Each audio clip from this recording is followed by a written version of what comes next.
We've got Lindsey Spears with us, DDS, Dr.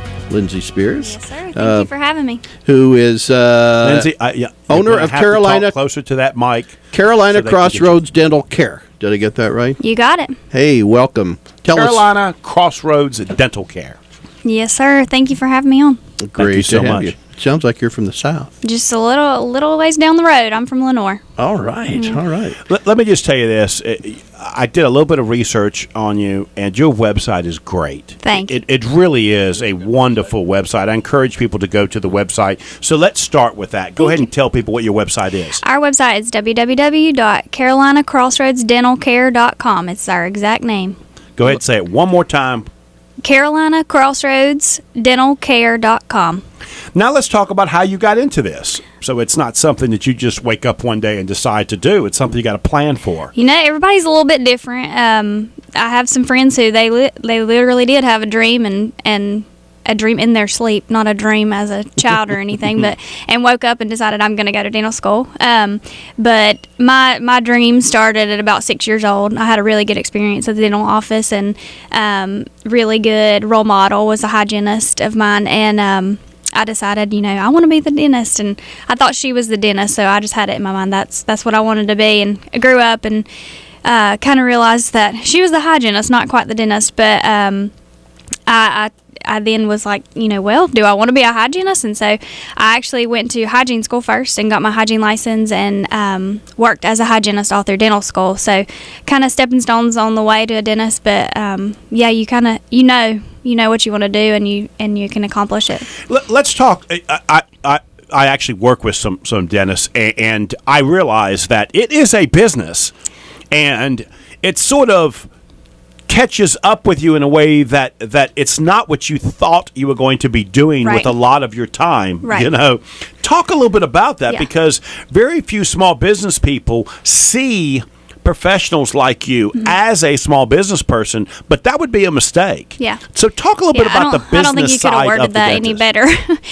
When I went to dental school, I just wanted to be a dentist. I just wanted to do the clinical art aspect of it, and that's still my absolute favorite part of it. But now, as a business owner, I spend a lot of time doing administrative work, HR, PR, everything you need to be doing as a business owner, which you don't really learn in dental school. There's no real core curriculum on that. Yeah, as Joe and I both know, that's a challenge, particularly for professionals. I mean, you've got to be working to make the money, but yet someone's got to oversee the work. Exactly. But, Now, another interesting part of your business, as I understand it, is that you took the route of buying an existing business. I did. Was it from a retiring dentist? Is that? It sure was. It's Dr. Rudy Ketchy. He was in Statesville for 40 years. That's different. Mm-hmm. That's different. Well, how did you find that? What were the good things and what were the bad things about that? I think it was the best path for me. I worked in North Wilkesboro for 2 years with 4 other dentists at a public health practice, Wilkes Public Health Dental Clinic, and I enjoyed it a lot. I think you come to a point where you say, am I supposed to be here forever, or am I supposed to find my niche? And my husband was working in Kannapolis, so it was quite a drive for both of us. So I decided to find somewhere a little more local. Started talking to some of my friends in the dental field, and a great friend of mine, Ron Warren, with Atlanta Dental, who's a vendor of ours. He knew he had been with Dr. Ketchy for over 20 years and said, he's ready to retire. I want you to see this practice. I want you to meet everybody.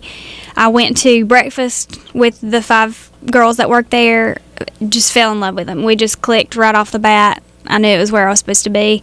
So I went through about 4 or 5 months of, bank negotiations and everything to actually acquire it, and we turned over on March 25th. I'm kind of interested to hear a little bit more about your personnel issues, because I realize that's such a challenge in your industry. So these people that are with you now, were they with you at the beginning of this, or did you have to handpick some of these people? Absolutely. Kind of like you early, Nana and a boo-boo. I just hit the jackpot. My staff could not be any more perfect. Right. I hate to be like that, but because I know, and they were already there. And I've been in a practice and multiple practices as a hygienist where the dentist is battling, the staff all the time. It's high turnover, and it's very difficult to keep a core group of people who have the same mindset that you do about your work and the love for it and the concern for the patients. I met these ladies and I was sold on this practice because they just click all together. They've been there so long. My front desk lady has been there for 30 years. Wow. The shortest amount of time is one of my assistants. She's been there for 5. So they've already worked out all their kinks. They know exactly how to pick up after each other's slack. If there is a day that any of them have slack, I can't even tell you one. I don't see it. They're just phenomenal. Yeah, that's rare. Quite frankly. It's very rare. I'm so blessed. Yeah. Yeah.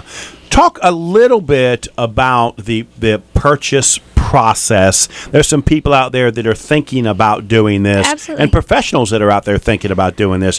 Talk about that process a little bit, because it's got to be scary to go through that. It's definitely not painless. Banks will... You can throw all kinds of offers at you. They want your business. Doctors are looked at as, eventual high earners, while it may not be the day you get out of, medical school or dental school. And so they come at you and they'll fight for you. When it comes down to it, there's very few that are actually going to stand by you and go through it with you. I was very, very fortunate with First Citizens. Even the downtown group, they have just stood by me the whole time. But they, went through the whole process. Dr. Ketchy decided to hire a broker out of Charlotte who her goal was to sell the practice. And so it was a lot of dealings with her. Like I said, Ron Warren helped me find the practice, so I think he did probably more than the paid broker.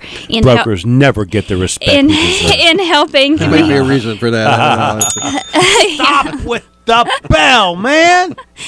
It took a while. I was in a contract at my previous employer as well, and kind of getting out of that and getting into this, it's difficult. But with the right people surrounding you, the proper network, and family support is huge. It becomes easy towards the end. Maybe I shouldn't bring this up, but I'm going to. One of the issues. Oh boy. One of the issues with taking over an existing practice.